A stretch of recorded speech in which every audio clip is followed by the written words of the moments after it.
Father in heaven, it's no secret at all. When you think of your children, how far they are from home. Two tender tears fall from your eyes, and your cries shake the world. Cannot bear to see you this way. Shalom Aleichem, tudo bem? Shalom Beni, Shalom Achim, Averim. Bem, nós estamos aqui com o programa Meav Leben, programa de pai para filho, né? Um programa que eu sempre digo que não é proselitista, é um programa especial feito para a nossa família, feito especialmente para a Gabriela Dodani, para o Gabriel Kalev e para a Ariela Reset e para todos os outros filhos que ainda virão. Bem, a gente vai encerrar, na realidade, um programa, só repetindo, explicando, é um programa que tem como característica, principalmente objetivo, de falar sobre a Parashá Hashavua, a Parashá da semana, que essa semana, agora, terminando, a gente falou sobre a Parashá Vaishlach, que significa e ele enviou, e nós estaremos então encerrando. Estou aqui no carro, né? Não deu tempo direito da gente fazer em casa, então eu só vou finalizar rapidinho aqui essa explicação dessa Parashá, ok?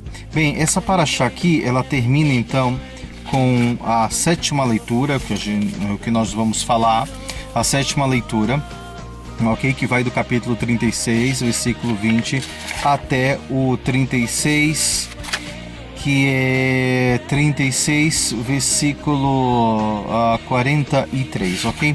Bem, a princípio parece que esta aliá, a sétima aliá que nós vamos estudar agora, junto com o Maftir, ela parece sem muito interesse, porque ela vai falar na realidade sobre os descendentes de Seir, vai falar sobre os reis de Edom, né? E aí finaliza, ok? E aí, o que a gente tem de interessante para saber por que a Torá teve que colocar aqui os descendentes de Seir e os descendentes de Edom? Bem, primeiro, Esav vivia entre Israel, né, e Seir. Aqui a gente pode notar que quando Esav ele sai e se estabelece em Seir, aqui mostra um ensinamento que nós não devemos ficar com um pé em Israel e um pé em Seir. O que significa isso? Muitas vezes a gente se deixa levar pela vida contemporânea e acaba vivendo um pé no judaísmo, um pé no mundo laico, um pé no judaísmo, um pé na vida contemporânea, e aí a gente acaba não sendo autêntico com relação à nossa filosofia, ideologia e fé de vida. Então aqui mostra a característica de Esav. Esav tinha essa característica de estar aqui e ali, ou seja, não servia ao Eterno verdadeiramente e não se pervertia completamente. Às vezes servia o Eterno, se mantinha íntegro, e outras vezes não se mantinha, e por fim ele acabou então se mudando para Seir, né? E deixando a Torá e os seus ensinamentos, a vida judaica, a fé e etc. E ele foi embora. E essa é a primeira lição que a gente pode ter com relação a essa sétima leitura, essa sétima aliá.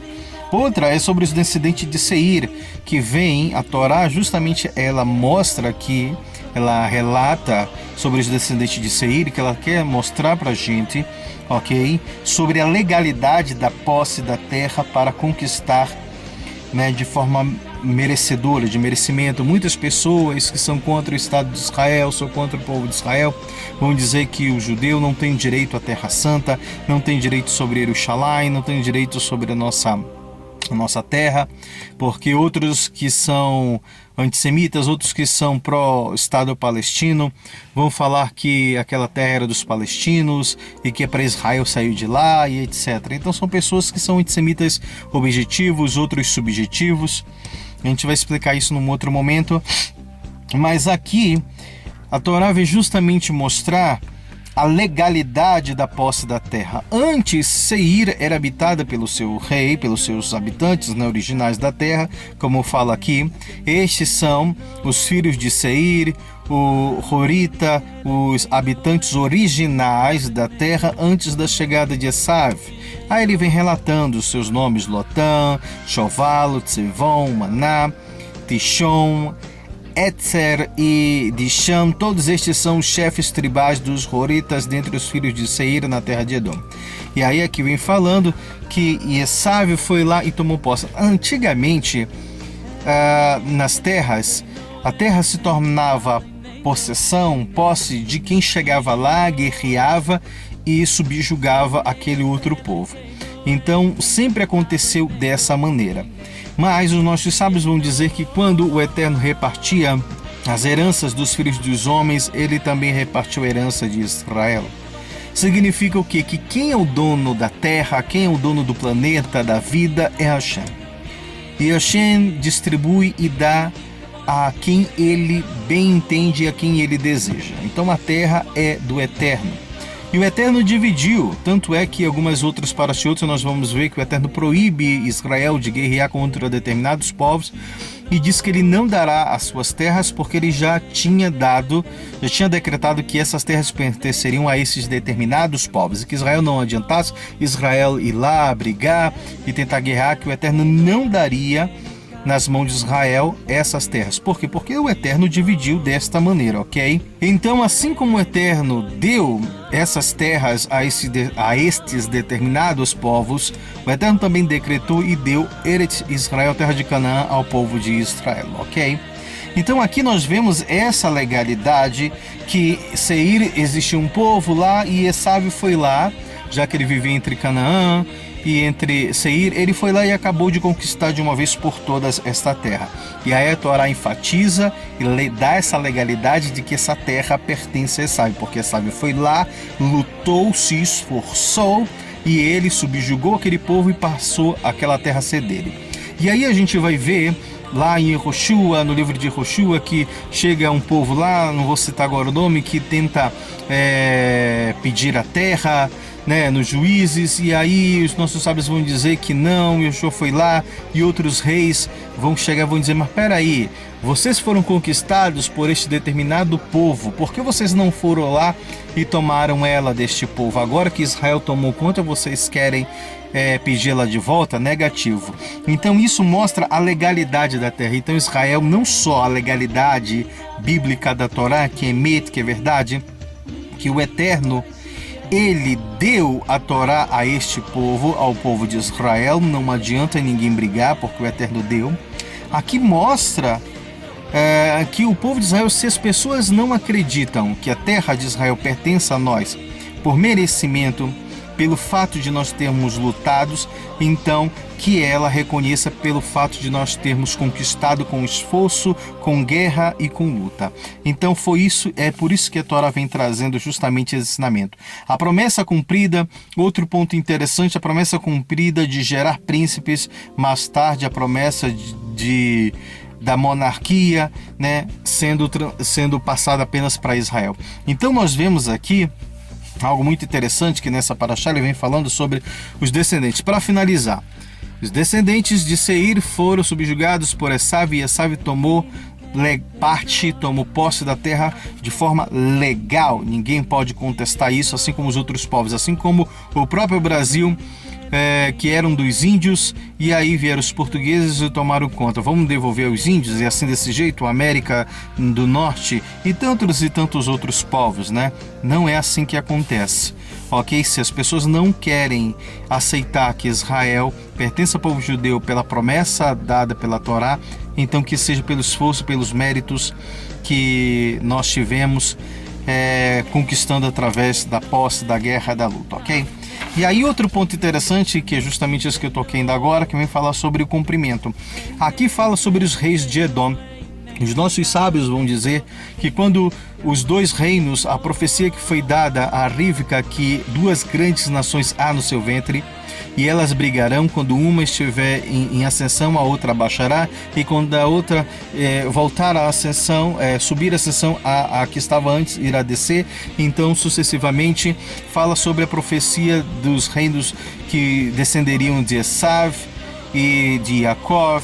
e aqui a promessa é cumprida porque também, como Deus prometeu a Abraham e Yitzhak que eles iriam gerar grandes povos, aqui Deus cumpre a sua promessa, né, gerando príncipes, né, de Esav, e vem falando todos os seus descendentes, o descendente dos reis de Edom, mas por fim finaliza mostrando que a monarquia, o reino, a liderança é pertencente à casa de Israel, porque você vai ver que a Torá relata os seus descendentes e não tem ali uma dinastia que seja perpetuada, que permaneça de príncipes, de reis de Edom, e a gente vê que por fim eles acabam saindo da história divididos entre si. E aqui a gente mostra por que o povo árabe até hoje também é dividido entre eles. Não existe um único rei. Existe califados, um aqui, outro ali. Existe determinados tipos de califado, um aqui, outro ali, e eles não se juntam, né? Então eles, mesmo dentro do próprio povo árabe em geral, existe uma divisão, eles não se juntam completamente, os povos árabes não se juntam, cada um tem um domínio sobre um país, uma região e etc, um povo. E aqui nós vemos, diferente do que acontece com Israel, aonde a promessa foi dada ao povo de Israel por Hashem de que o reino não iria sair de Judá e que os descendentes de David iriam permanecer eternamente sobre o seu trono. Então essa é a diferença, né, de Esav, de Edom para Israel, ou de Esav para Yaakov, de Edom para Israel. Aqui mais uma vez a Torá vem comprovar que os descendentes de Yaakov, de Israel, eram íntegros, como a gente estudou na leitura passada, que fala que muitas pessoas acham que Reuven cometeu incesto subindo ao leito do seu pai, não foi nada disso, e até porque a Torá, na leitura passada, ela afirma que ele era o primogênito, dando um ponto, uma posição de destaque a Reuven. Então ele não cometeu isso, que todos os filhos de Israel permaneceram íntegros, em contraposição dos descendentes de Esav, que nós vamos ver, né, que dentro da geração dele acabou acontecendo o incesto, né, de um determinado homem se deitar com a mãe, depois com a nora, com o genro, enfim. Você vai lá estudar e vai ver que aconteceu isso. Eu não vou me deter e só quero deixar esse ponto que Israel permaneceu em bênção, seguindo Torá, todos os filhos de Yaakov, seguindo os passos do pai, enquanto o de Esav acabaram se desvirtuando depois, cometendo incesto, ok? Israel é um povo com integridade, ok? Então a gente termina justamente, ok, esse maftir falando sobre este assunto. E aí a Haftarah, que está na página 377, só para a gente concluir, para não ficar vazio, a Haftarah, ela está em Ovadia, capítulo 1, do versículo 1 ao 21, que fala sobre, esta Haftarah fala sobre a destruição de Edom e os descendentes de Esav. Eu lendo, a gente pôde ver que vai existir um dentre as nações que vão chamar as outras nações para guerrear contra Esav, para destruir Esav, e Esav que acha que está seguro porque ele habita entre as rochas, entre as fendas, e no fim a profecia diz, os profetas vão dizer, o profeta vai dizer que Mashiach virá, né, e julgará, portanto, no Monte Seir, Edom.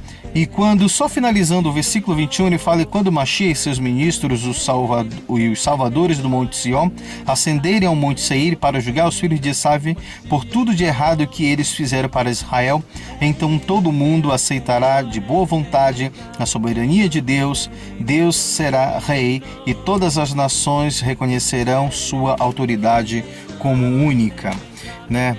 Então aqui fala sobre Edom, que Edom, em vez de ajudar o irmão quando o templo foi destruído, quando o povo de Israel estava quase para ser dizimado, e Edom ainda riu, bateu palmas, achou graças, né? E dizia arrasai, arrasai até seus alicerces, quando também alguns tentaram fugir e ele não os ajudou, enfim. Então essa é a mensagem que nós temos dessa aliança, ok? Então não seguir os passos de Edom e sempre permanecer Não, a mensagem principal aqui é não ficar entre Canaã e Seir. Vamos permanecer em Canaã, ok? Seguindo o caminho da Torá. Uma boa semana para vocês, um grande Shabbat Shalom, Mevorá, e até a semana que vem com mais uma Parashat Hashavua. Shalom Aleichem, Leitraot.